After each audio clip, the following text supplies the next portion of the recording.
Good evening. How are you guys doing today? This is Jim coming from my house. I figured I'd jump on live. A couple reasons. Wanted to share with you 3 reasons why you argue in a relationship, and then the other thing is I wanted to kind of just check out my pod here. Very exciting things, and just to kind of see what's going on. So if you're here with us, please let me know, and that way we can definitely talk and enjoy our time together. I won't keep you long, but I do, however, want to make sure that you and our time is used to a lot of value in our time. So again, we're going to talk today about 3 reasons why you argue in your relationships, why you argue with your spouse. I posted something earlier today, and the question came down to simply, why do you argue in relationships? Hey, Mark, how are you doing, my friend? Hope all is well down in South Florida.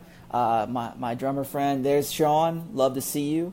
Now, is that Deezy or Daisy? Sorry if I just butchered your name, but I'm so glad you're with me. Steve, glad you joined as well.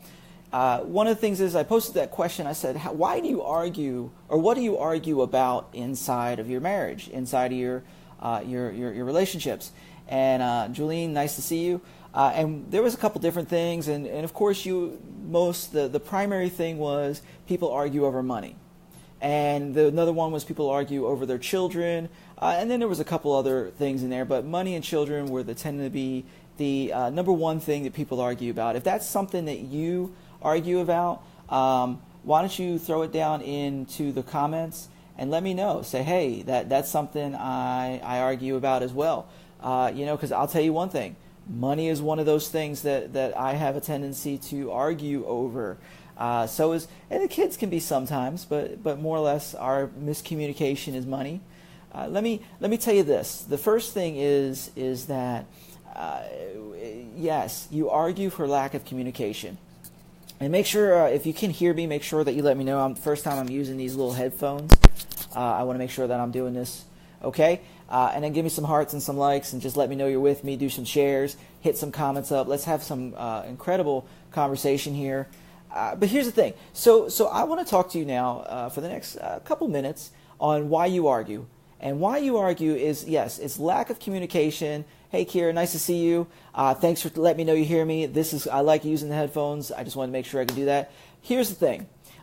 Everything stems back to, I believe in relationship, everything stems back to one of 3 things: communication, connection, and conflict. Your marriage, your relationships are good or not good based on how those 3 things are managed. So when you sit there and talk about arguing, yes, it goes back to that conflict in certain things. It goes back to lack of communication. A good marriage, a good relationship is always predicated on something good communication, where you're talking with each other, sharing your expectations. But I wanted to break it down a little bit further and really kind of give you 3 things that says, hey, here is why you're arguing. Here is why, some of the root causes. Are there more than 3?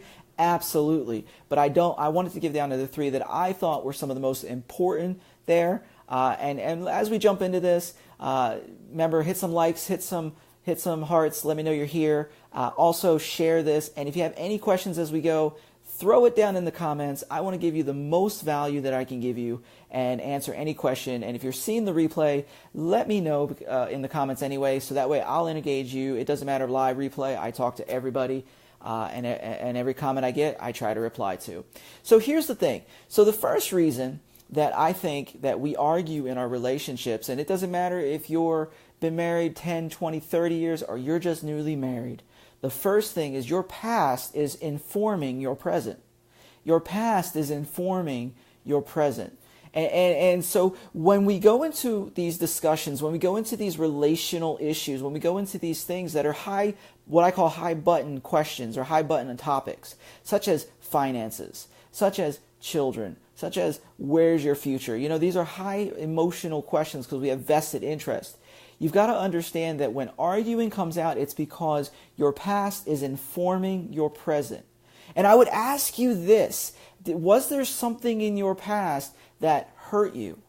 Did you have a parent that hurt you? Did you have somebody that abandoned you? Did you have somehow? I talked to a couple of my friends over the last couple of weeks, and many of them had shared a story that they ran away. Was that something that happened to you? Because all of this hurt and this pain informs your current decisions, and you may not consciously understand it or know it at the time, but your pain of your past is informing your present decisions. And when it hits that trigger, so say your spouse is talking to you about money, and you know she wants to buy like $40 worth of like junk food, and you're like, no, we don't have but $40. And you start to argue, and you start to get into it. Stop and pause and say, why am I arguing over this? We can come to a compromise. We can come to a place where we're like, you know what? This is a silly thing to argue over. So what is happening? It's your past is informing your present. So where were you hurt? Where were you damaged as a kid? How is that hurt affecting you now? All of that stuff is primary fields for your immediate snapping into an argument because you're defensive. Now, one of the things, how do you fix that? I don't want to just leave you with just what it is, but I want to leave you with how you fix it, because how you fix it is you got to go back and offer forgiveness. And you've got to go, that means forgiveness to others, forgiveness to yourself of those hurts and those pains. I'm not going to go into how in this particular video. I'll do that further. If you hit me up in the comments and say, hey, Jim, do one on forgiveness, I will do one on forgiveness. So you got to offer forgiveness. The other thing is you've got to find healing for those hurts. When you find healing for those hurts, you find that you're arguing less and talking more. So that's the first one. And the second one that we're going to go into is your personalities. Now you got to understand that when you come into these things, your personalities play big roles. Now I'm going to do a blog post in a few weeks called Channeling Your Inner Dave Ramsey. So let's talk about finances for a second. So when you're doing that, you got to channel your inner Dave Ramsey. If you don't know who he is, look him up. Financial guru things. And one of the things he says sometimes when you're arguing over finances, we'll stick with finances for a second. It's because one of you is the nerd who likes the line by line, detail-oriented thing. And the other one is because you are the free spirit. You're the one that goes filtering through the flowers and smelling it as along and doing as you please, and it drives the nerd insane. And one of those, that causes arguments because it's a personality conflict. And one of those things that you have to understand, you got to understand, where do you fall? Are you the complete detailed person, or are you the one that's going to go prancing around and we're going to hope to see you sometime? Personally, I am a free spirit. I tend to just kind of go from here to here to here. My wife is the nerd. She likes everything organized. She loves detailed. I'm not a big detail person. So we have to come to a place of agreement and talking. Maybe you're somebody who has a type A personality. Let's put it in these terms. Type A personality. You're very driven. And the other person is a type B personality, very laid back. It causes conflict. Maybe even in your parenting styles. Somebody wants discipline, and this has to happen, and this has to happen, and this consequence is going to happen. But then the other one's like, let's just talk about love. And they're both places are not wrong, but what you have to understand is that when you have two different personalities in the relationship, what you get is a conflict. And that's where arguing starts happening, because the conflict hasn't gotten together. The other thing is, maybe you're a passive person and the other person tends to be more aggressive in their personality. So you sit back and you wait and you don't say anything and nothing happens, and you just watch the other person do their thing, and you're not saying a word, and all of a sudden you're like, roar, and you jump forward. And you understand that personality conflict is something that is causing arguments inside of your relationships. If you're just joining us, we're talking about 3 things that why you argue and how to overcome them. And the first one we talked about was that your past is informing your present. The second thing we talked about is how your personalities are different. Now, for how to fix that is you got to find common ground. You've got to come to a place where you understand each other and you find common ground. You talk about it. You understand, how are we going to discipline our kids? How are we going to sit there and say, this is what we're going to do in our finances. This is what we're going to do with our children. This is what we're going to do in our relationship. And you have those discussions so that you're on the same page. Because that brings us into number 3, which is you have different goals and you have different expectations. Now, just honestly, again, if you're with us, share this in the comments. How many of you had like really high expectations and you tend to be frustrated all the time because the person you're with can't meet those expectations? And no matter how many times you try to teach them or bring them forward, they just can't meet your expectations. And that's one of the things is your expectations are all the way up here and the person is all the way down here. And it causes a lot of arguments because here's what it is. And I'm going to do another Facebook on this, on how to break frustration. Here's what it is. When the reality of the thing is way far away from the expectation of the thing, that thing in the center is called frustration. And the further away that is, the more frustrated you are. So when your expectations are so high, but the person can't physically, emotionally, mentally even come close to your expectations, you are going to be constantly frustrated and you're going to wind up on the offensive. And that's just kind of what happens. Yeah, Kara, usually what happens, I like what you said. It says yours is the opposite. Your fiance has high expectations. It usually is one of you. I find that the women tend to have a lot more than that. With the expectations, but here's where a high expectation comes in. If you border on perfectionism, you actually tend to have really high expectations, because I believe that that perfectionism is a fuel for those expectations and why they're so high. Now, one of the things is you got that expectation gap, and that's where you find that frustration in that army. The second thing is you just have different goals. Your spouse may be somebody who wants to buy a boat, and you're like, I want a horse farm.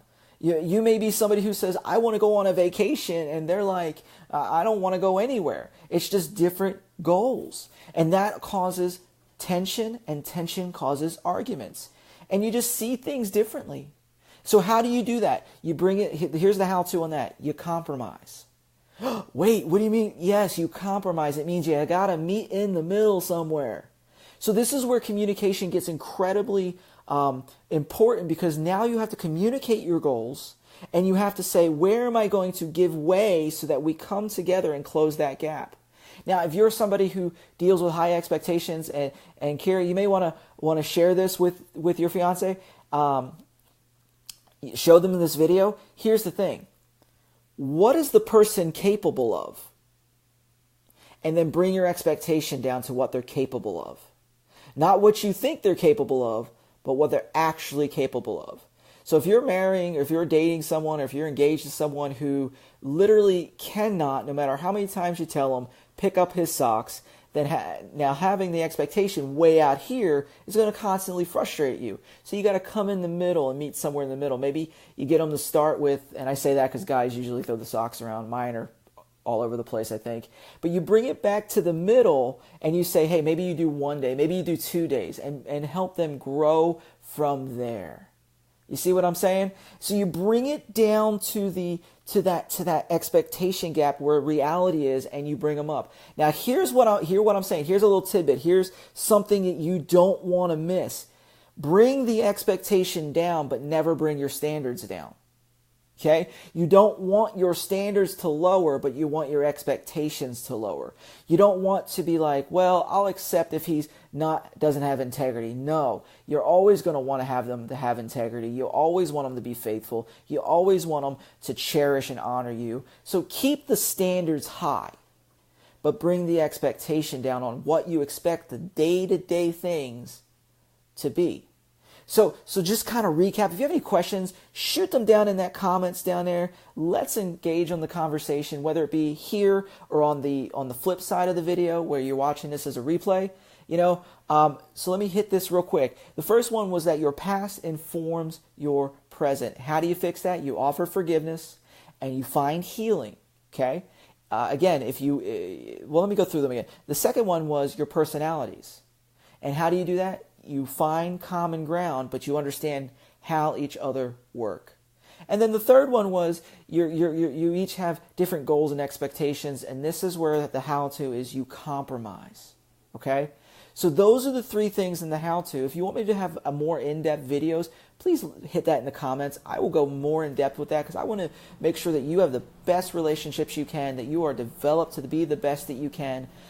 Sean says common ground instead of trying to be right and the other person wrong. Try to find common ground and mutual understanding. That is beautiful, my friend, because that's what you want. I forget who said it, but try to always strive to do what's right, not be right. Did you follow that? Try to always strive to do what's right, not be right. Jamie, thanks for joining up with us.